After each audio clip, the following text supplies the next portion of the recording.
A lot of people out there have trouble believing in God because of pain. They look at it this way.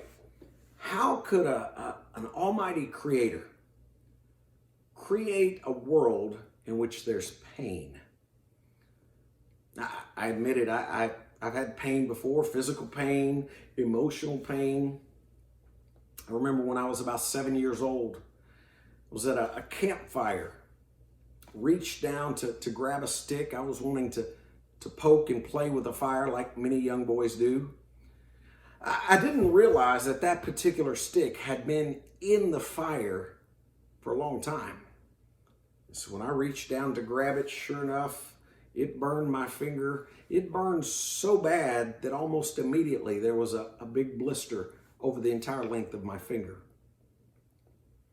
We don't like pain. But before we use pain as an argument against God, let me stop for just a moment and ask you, have you ever thought about just how amazing pain really is?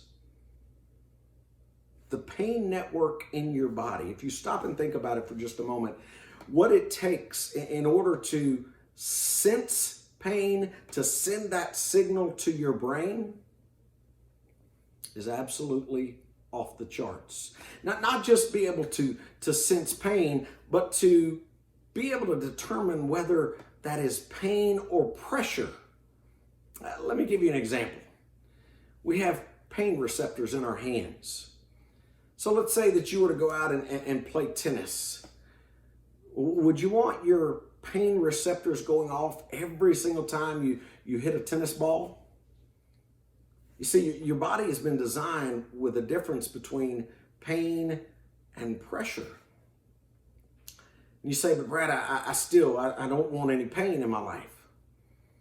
Well, let's talk for just a moment about a young lady who was born in Florida without pain receptors. In fact, she's unable to detect the pain that you and I sometimes experience.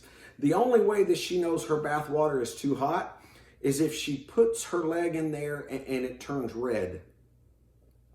The only way she knows for sure if that stove eye is on is if she either sees it glowing red or if she puts her hand there and smells the burning flesh.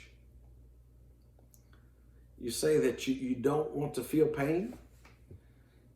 You know, one of the conditions that's talked about quite a bit in the Bible, leprosy, is actually a condition where the people lose the ability to feel pain.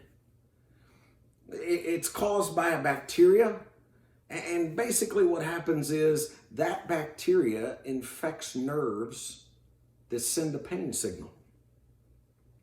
There's a guy by the name of Dr. Paul Brand who did extensive work with leprosy patients.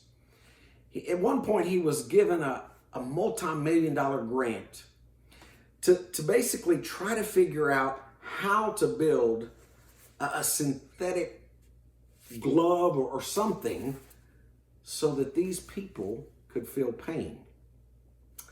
Now, you might think that, you know, a glove like this one wouldn't cost millions of dollars of research.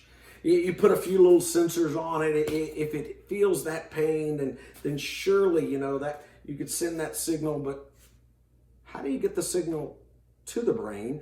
How do you discern in a glove whether that's simply pressure or whether it's pain? After working on the project for several years, Dr. Paul Brand gave up. He recognized that this is a whole lot more complex than this. You see, we sometimes think of pain as this horrible thing that allows us to question God, but the reality is pain was made by that creator, and it shows incredible design and complexity. So before you just allow somebody to sneak into your life and to plant seeds of doubt when you have pain, I want you to stop and think about just how complex the nervous system really is. I want you to think about why we experience pain. And lastly, I want you to think about someone who went through a great deal of pain for you and for me. I want you to think about that scene in the garden where Jesus is praying in agony. And he says, "Take this cup away from me." But then he says, "Not my will be done, but your will be done." And with those words, Jesus Christ began his march to the cross. Does Jesus know about pain?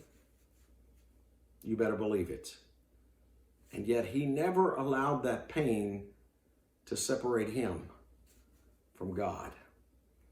Let me encourage you, as you go through pains in your life, be like Jesus. Don't allow that pain to come between you and your Creator.